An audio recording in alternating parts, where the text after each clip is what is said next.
एक कथा हम सेठ जी की कथा कहेंगे आप लोग के समझ। सेठ जी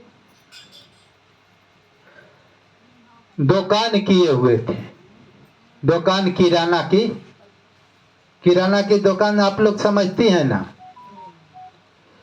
तो सेठ जी किराना की दुकान उनकी खूब चलती थी, दुकान उनकी ऐसी चलती थी कि भीड़ लगती थी। सेठ जी सात्विक प्रवृत्ति के व्यक्ति थे। सात्विक का मतलब धार्मिक प्रवृत्ति का, धार्मिक प्रवृत्ति का। धार्मिक प्रवृत्ति का व्यक्ति जो है हिसाब किताब से अपनी दुकान चलाता है। ऐसा नहीं है कि भाई को छोट लड़का के भेज दिहल गईल, वो 20 का नोट लिया बा आओ एगो गो पार्ले दे के आखे देने जो हो गए, ऐसा व्यक्ति नहीं थे वो। उनके दुकान पर छोटे से छोटे लड़का भी कुछ घर के आदमी भेज देते थे कि जाओ लेकर आओ, तो वो दे देते थे और पैसा फेर कर दे देते थे। हाई कितने आदमी है कि एक नन्हा मुन्ना बच्चा को भेजा जाए कि जो 20 रुपया का ले कुरकुरा ले लिए, तो 20 रुपया का कुरकुरा ले लेगा चला आएगा और 15 रुपया अपने खा जाएगा। घर वाले जाएंगे तो बताएंगे तो वह 5 रुपया तो दिया था, 5 कहेगा कितना हो कि मैं 20 रुपया दिया था 5 रुपया, अब वो मुँह लगने नहीं देगा। तो ये अधार्मिक प्रवृत्ति के व्यक्ति दुकान कर लेते हैं तो ऐसे करते हैं। धार्मिक प्रवृत्ति वाले व्यक्ति जो है जितना का है वो सोचेगा कि भाई हम फालतू ना ले, हम अपना जो 2% 5% 10% हमारा कमाई है वही लेंगे। अब ये नहीं कि उसका पैसे हड़प लेंगे, तो ऐसे व्यक्ति नहीं थे वो। सेठ जी ईमानदारी से अपना दुकान चलाते थे और उनकी इतने दुकान चलती थी कि उनको फुर्सते नहीं रहता था। उनका मन करता था खूब भजन करने के लिए। वो भी गुरु बनाए हुए थे, अच्छे गुरु का शिष्य थे, लेकिन उनके अंदर ऐसा वैराग्य जागा कि भाई वो सोचते थे कि भाई हम कैसे भजन करूं, हमारी दुकान सुबह से लेकर 9 बजे रात ले चलती है, 8 बजे रात ले चलती है। मैं समय कैसे निकालूं, कैसे समय निकालूं कि हम थोड़ा भजन कर लूं। हाई सोना भी तो जरूरी है, 8 घंटा आदमी सोएगा नहीं तो भाई इसी तरह से डिस्टर्ब हो जाएगा। तो सेठ जी सोचने लगे कि भाई हम लेटरिंग के लिए शाम को जाऊंगा, उसी में भजन कर लूंगा। ऐसा व्यवस्था निकाले उनको, उतने ही समय मिलता था कि उसी में हम 2 घंटा निकालूंगा या 3 घंटा निकालूंगा या 1 घंटा निकालूंगा, मैं भजन कर लूंगा। लेटरिंग भी हो जाएगा, भजन भी हो जाएगा। आओ देखिए, और उनके अंदर वैराग्य हिलोर मार रहा था कि भाई धंधा हम छोड़कर कैसे जाएं। हाँ, भजन उनकी तेज चल रही थी गुरु कृपा से। एक दिन की बात है कि भाई वो भजन कर रहे थे। हाई कोई आदमी बोलकर भजन करता है, हरे रामा हरे कृष्णा गाकर भजन करता है, और कोई आदमी ध्यान भी कर भजन करता है। तो मन ही मन ध्यान भजन भी गा रहे थे मधुर मधुर, और ध्यान भी कर रहे थे, दोनों होता है। कोई आदमी है कि ओम ओम जपता है और ध्यानस्थ हो जाता है, माने आत्मा में पहुंच जाता है। समझ रही है? कभी कभी मैं भी सोचता हूँ कि ओम ओम करते करते आत्मा में पहुंच जाता हूँ, आत्मा दिखाई देने लगती है। ओम माने परमात्मा का नाम है। आप ये सोचेंगे कि भाई साईं बाबा का हम भक्त हैं, हम ओम ओम क्यों कहते हैं, राम राम क्यों कह देते हैं। तो हम देखता हूं कि जो राम है वही हमारे में आत्मा है, वही ईश्वर का अंश है, उसी को राम कहा जाता है, उसी को ओम कहा जाता है, उसी को साई कहा जाता है। तो हम 2 नाम कहाँ जप रहा हूं, एक ही परमात्मा को तो याद कर रहा हूं। जो देखता नहीं है उसके अंदर भ्रांति रहता है कि हम राम राम नहीं कहेंगे, कृष्ण कृष्ण नहीं कहेंगे, शिव शिव नहीं कहेंगे। शिव का मतलब है वो परम तत्व आत्मा को ही शिव बोला जाता है। तो हम ओम ओम कर रहा था, वो भक्त ओम ओम कर रहा था, हम भी ओम ओम करते आत्मा को प्राप्त हो जाता हूँ। हाय गुरु जब कृपा करता है तो तुरंत ध्यान लग जाता है, आत्मा विदित हो जाती है, आत्मा दिखाई देने लगती है। ये ईश्वर के ही कृपा से, गुरु के कृपा से दिखाई देने लगती है।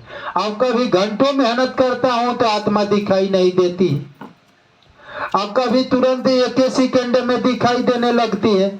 हमारा मन एकाग्रचित होकर अंतर्मुख हो जाता है और वो आत्मा दिखाई देने लगती है।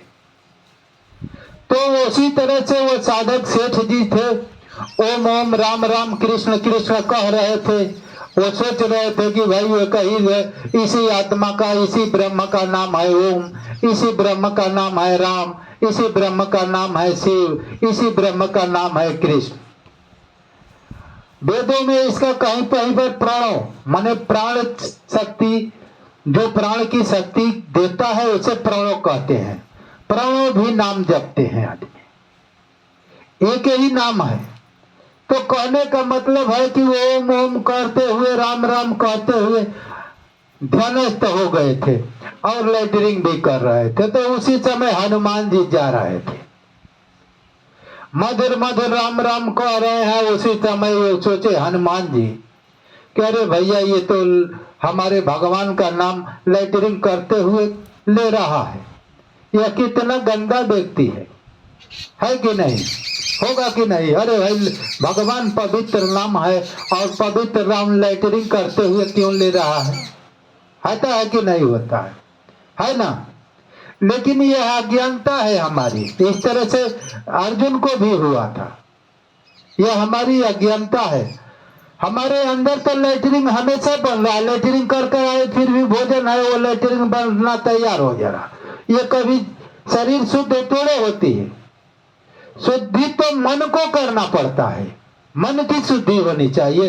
यह शरीर कभी शुद्ध नहीं होती है और ध्यान करने से यह शरीर पवित्र होता है, समझ लिए। यह शरीर सिर्फ ध्यान करने से पवित्र होता है, इसमें शक्ति आ जाती है, दैविक संपदा का संचार आ जाता है, ईश्वरीय तत्व का संचार आ जाता है। तो हनुमान जी अब कहें उनको लात मारे, हम तो नहीं समझ सकते हैं, लेकिन हम देखता हूं कि भाई हम भी कभी लेटरिंग में भी जाता हूं, हमारा मन एकाग्र हो जाता है तो ध्यानस्थ हो जाता हूं। मैं अपने भी को भी कह रहा हूं, भाई मन कब एकाग्रचित हो गया, ईश्वर दिखाई देने लगा तो वही हमारे लिए श्रेष्ठ न है। हम लेटरिंग कर रहे हैं, ईश्वर दिखाई दे रहा है, तो हमारे लिए पवित्र भूमि है कि नहीं है? हम खूब लिप पोत कर हवन आदि कर दिया हूँ, खूब अगरबत्ती सेंट जला दिया हूँ, खूब सुंदर कर दिया हूँ, साफ सुथरा कर दिया हूँ, लेकिन हमको ईश्वर वहां दिखाई नहीं देता है तो वो हमारे लिए पवित्र जमीन है कि नहीं? हम लेटरिन पर बैठा हुआ है, हमको ईश्वर दिखाई दे रहा है तो वो हमारे लिए पवित्र है कि नहीं है ना? तो उसी तरह से सेठ जी, हम अपना मत कह रहा हूं, इसमें जोड़ रहा हूं कि भाई हमको भी ऐसा होता है। जैसे वो सेठ जी ध्यानस्थ हो गए थे और हनुमान जी आए तो 2 लात मार दिए, 2 लात मारे कि हमारे राम का इस तरह से लेटरिन करते हुए तुम नाम लेते हो, तुम कितना अपवित्र हो, है कि नहीं? और हनुमान जी कर, हम ऐसा ही कथा सुना हो तो कह रहा हूं भाई, हम भी संतों से कथा सुनता हूं तो कथा जो रुचिकर होती है कह देता हूं। अब हनुमान जी जाने की क्यों मारे भाई? हनुमान जी को समझना चाहिए कि ये शरीर का भी अपवित्र पवित्र हो नहीं रहती है, इसमें तो अशुद्धि हमेशा रहती है।